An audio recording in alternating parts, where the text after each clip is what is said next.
আল্লাহ সবাইকে তৌফিক দান করুক ভালো কিছু করার জন্য। আমার জন্য সবাই দোয়া করবেন যাতে আমিও ভালো কিছু করতে পারি। আসসালামু আলাইকুম, সবাই কেমন আছেন? আশা করি সবাই ভালো আছেন।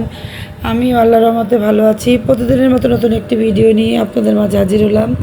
এটা ছিল কালকে বিকেলে আমার মেয়ে আমাকে আপেল, নাশপাতি আর ডিম দিচ্ছে, আর ওখানে ওদের দিয়েছিল আম, আপেল। যাক, এটা হচ্ছে পরের দিন সকালে। এটা জাহানের আম্মা এখন রুটি ভাজতেছে।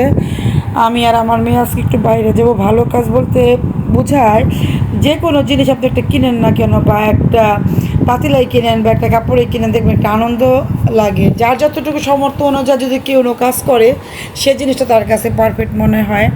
যাই হোক, আমার পাশের জায়গা বিক্রি করবে, মানে আমি ওনাদের কাছ থেকে আরও জায়গা নিচ্ছিলাম, ওই জায়গাটুকু আজকে আমি নিব।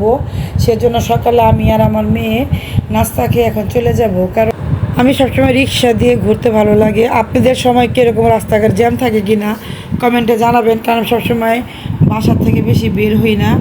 যাই হোক, আলহামদুলিল্লাহ এখন রাস্তার জ্যামটা একটু কমছে। আবারও দেখেন কী পরিমাণ জ্যাম। এরকম জ্যামের মধ্যে মানুষ কতক্ষণ গাড়ির মধ্যে বসে থাকতে পারে? আর গাড়ির যখন থামে তখন আমার অনবরত বমি বমি ভাব লাগে। এই অভ্যাসটা আগে ছিল না, এখন আমার ইদানিং গাড়ি চলার পরে যদি আপনার থামে আবার আবার চলে, তখন আমার বমি ভাব আসে। এরকম করলে মাথা অটোমেটিকলি আপনার ঘুরতে থাকে। যাই হোক, এখন গাড়িটা ছেড়ে দিল। যখন চলতি পথে গাড়িটা ছাইরা দিচ্ছে তখন কতটা ভালো লাগতেছে। দেখেন, ভিডিওটা করতে খুবই ভালো লাগে। আর এখানে কত সুন্দর কৃষ্ণচূড়া ফুলগুলো ফুটে আছে, দেখা যায় কি না জানি না, যতটুকু পেরেছি ভিডিও নিয়েছি।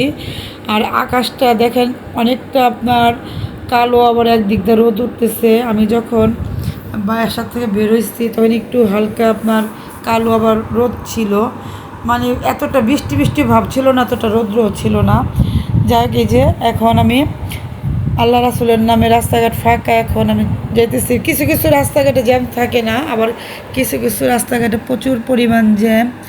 আলহামদুলিল্লাহ, এই জায়গাটা কে কে চিনেন কমেন্টে জানাবেন। আর এই জায়গাটা দিয়ে মানুষ অনেক জায়গায় যেতে পারে, খুবই পরিচিত যাদের, তারা কমেন্টে বলে যাবেন। অবশেষে চলে আসলাম। আর আমার শ্বশুরবাড়ির এলাকা আমার কাছে খুবই ভালো লাগে। এখানকার সবজি বলেন, গরুর দুধ বলেন, মুরগি, মাছ, মাংস কিছুই ভালো।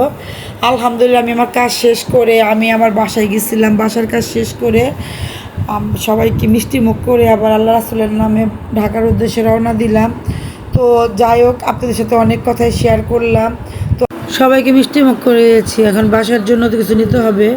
ফাইনালি বাসার জন্য মিষ্টি, দই আর হচ্ছে গাছ থেকে কিছু আম নিয়ে যাব। তো আজকের ভিডিওটা এখানে শেষ করব। সবাই ভালো থাকবেন, সুস্থ থাকবেন, ভিডিওটির পাশে থাকবেন, লাইক কমেন্ট শেয়ার করবেন। আসসালামু আলাইকুম।